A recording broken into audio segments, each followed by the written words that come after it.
হাসপাতালের বারান্দায় কিংবা ক্লিনিকের সামনে ব্যাগ হাতে একদল মানুষকে প্রায়ই রোদে পড়তে বা বৃষ্টিতে ভিজতে দেখা যায়। ডাক্তার দেখিয়ে বের হওয়ার পর প্রেসক্রিপশনের ছবি তুলতে গেলেই অনেকে বিরক্ত হন, কেউ বা আবার কটু কথা বলে তাদের দালাল সম্বোধন করেন। কিন্তু এই মানুষগুলো আসলে কারা? কেন তারা এই কাঠফাঁটা রোদে হাসপাতালের গেটে দাঁড়িয়ে থাকেন?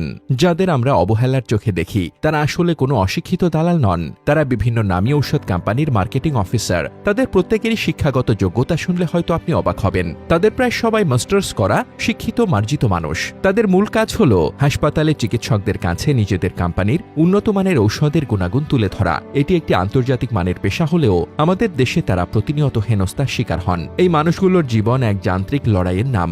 সকাল থেকে শুরু করে রাত 11টা কিংবা 12টা পর্যন্ত তাদের বিরামহীন পরিশ্রম করতে হয়। তাদের কাঁধে থাকে কোম্পানির দেওয়া বিশাল অঙ্কের টার্গেট। এই টার্গেট পূরণ করতে না পারলে চাকরির অনিশ্চয়তা দেখা দেয়। অনেকেই মনে করেন তারা হয়তো খুব আয়েশে আছেন, কিন্তু বাস্তবতা হলো অনেক সময় নিজের বেতনের টাকা দিয়েও তাদের কোম্পানির টার্গেট পূরণ করতে হয়। মাসের শেষ দিকে যখন পকেট শূন্য হয়ে যায়, তখন ফার্মেসি থেকে কিস্তিতে টাকা তুলে কোনোমতে সংসার চালাতে হয় তাদের। নিজের সন্তানকে একটু কোলে নেওয়া বা আদর করার সুযোগটুকুও তাদের জীবনে বিলাসিতা। ঘরে বৃদ্ধ বাবা মা আর স্ত্রী সন্তানের মুখে দুবেলা খাবার তুলে দেওয়ার অদম্য জেদ থেকেই তারা এই আধুনিক দাসের জীবন বেছে নিতে বাধ্য হন।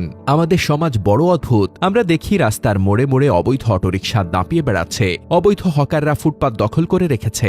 সেখানে আমাদের কোনো আপত্তি নেই, অথচ একজন শিক্ষিত মানুষকে তার পেশার খাতিরে কাজ করতে দেখলে আমরা দালাল তকমা দিয়ে হেনস্থা করি। ঔষধ কোম্পানির এই প্রতিনিধিরা আমাদের স্বাস্থ্য খাতের একটি গুরুত্বপূর্ণ অংশ।